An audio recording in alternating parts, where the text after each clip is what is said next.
overwhelmingly, it appears that evangelicals have supported Trump. Critics of Christians would say, thought you people thought character was everything and he fails the character test. Right. Well, we have, as you say, we've moved past that character matters era, which, by the way, Democrats and Republicans alike used to agree on. This didn't used to be a partisan thing. And then that really began to change with Clinton, I would say. And then by the time Trump came along, everyone had just sort of left that idea behind. I personally think it's a good idea. I think character does matter. People should try to be consistent. At the same time, I don't have Trump derangement syndrome. I don't go around bashing people who decided that Trump was the lesser of two evils because I could see their reasoning. Somebody referred to Trump's first election as a Flight 93 election. Look, here's all the terrible things the Democrats are going to do. This is the lesser of two evils. You have to just take control and take the hand that you're dealt. But I think the danger is that a lot of people have convinced themselves that Trump is something he's not necessarily. I think they've convinced themselves that maybe he's more conservative than he actually is. He's going to have conservatives back when I'm not sure that's true. I don't think he's fundamentally trustworthy necessarily. I think Trump looks out for Trump. And sometimes it might be in Trump's interests to do things conservatives like. He did give us the justices who overturned Roe versus Wade. Obviously, that's a win. That's something to celebrate.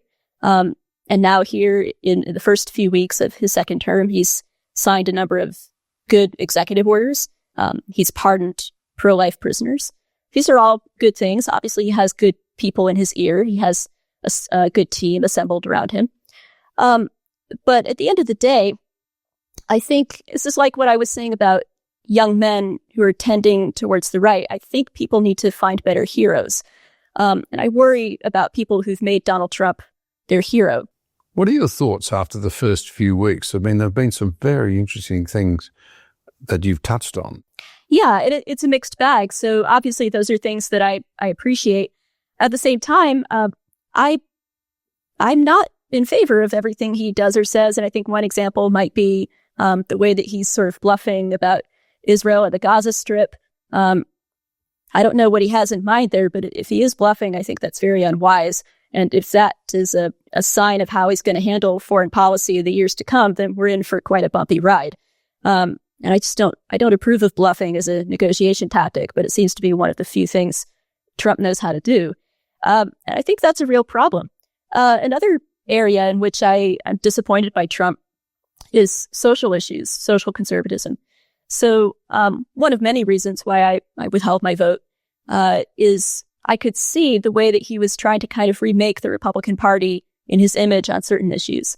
At the Republican convention, I saw how he brushed aside the more socially conservative delegates because he wanted to rewrite the platform.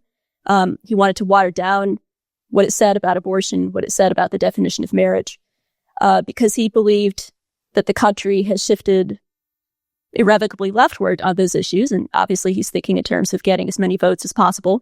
He wants to be where the majority of people in the country are at, and where people are at is pretty liberal on those things. And the people who are holding the line in a conservative way are a bit of an embarrassment to him. They're a bit of a hindrance. And so he suppressed them. And I think that makes him untrustworthy for people who really take social conservatism seriously.